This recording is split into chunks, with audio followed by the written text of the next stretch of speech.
Hi everyone, ఈరోజు నేను కీర దోసకాయతో చట్నీ చేయబోతున్నాను. ఒక కీర దోసకాయ తీసుకొని పీల్ చేసి 1 కప్ తీసుకున్నానండి. 1 కప్ కీర దోసకాయ పీసెస్, 1 కప్ గ్రౌండ్ నట్స్ వేయించి పెట్టుకున్నాను. గ్రౌండ్ నట్స్, టామరిన్ కొంచెం, నా దగ్గర లెమన్ లేదండి అందుకని ప్రజెంట్ టామరిన్ వేస్తున్నాను. గ్రీన్ చిల్లీ 4, గార్లిక్ ఒక పెద్దది, ఒక బిగ్ సైజ్ గార్లిక్, కొత్తిమీర. వేయించుకున్న గ్రౌండ్నట్స్ని మిక్సీలో వేసుకొని కొంచెం 1 స్పూన్ జీలకర్ర, గ్రీన్ చిల్లీ 4, ఫస్ట్ ఇది మిక్సీ పట్టాలి. కొంచెం సాల్ట్ వేసుకుంటున్నానండి. కొంచెం కచ్చా పచ్చగా వేసుకున్నానండి. నెక్స్ట్ కొంచెం గార్లిక్,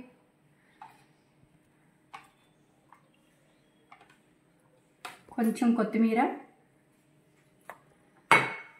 టామరిన్. ఈ ప్లేస్లో లెమన్ ఉన్నా వేసుకోండి, నా దగ్గర ప్రజెంట్ లెమన్ లేకపోవటం వల్ల టామరిన్ వేసుకోవాల్సి వస్తుంది. నేను లేయర్తో సహా వేసానండి, నేనైతే ఇలా వేసుకుంటాను.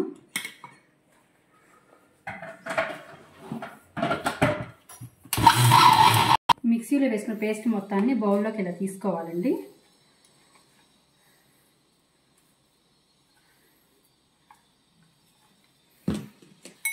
వాటర్ కూడా ఏం పోయినక్కర్లేదండి, కీర దోసకాయలో ఆల్రెడీ వాటర్ ఉంటుంది.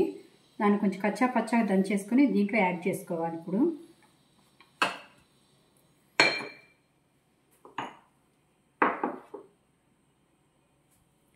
ఈ కీర దోసకాయ పీసెస్ని ఈ చిన్న రోల్లో వేసుకుని ఇలా దంచుకోవాలండి. కొంచెం కొంచెంగా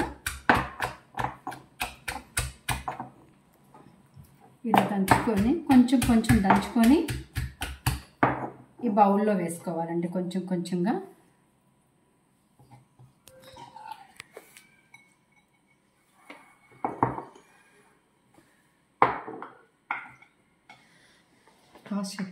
అంతే నూరు దాంట్లో ఇలా మొత్తం దంచి పెట్టుకున్న దాన్ని ఇలా ప్రాపర్గా మిక్స్ చేసుకోవాలండి. So cucumber chutney got ready guys, చూడొచ్చు.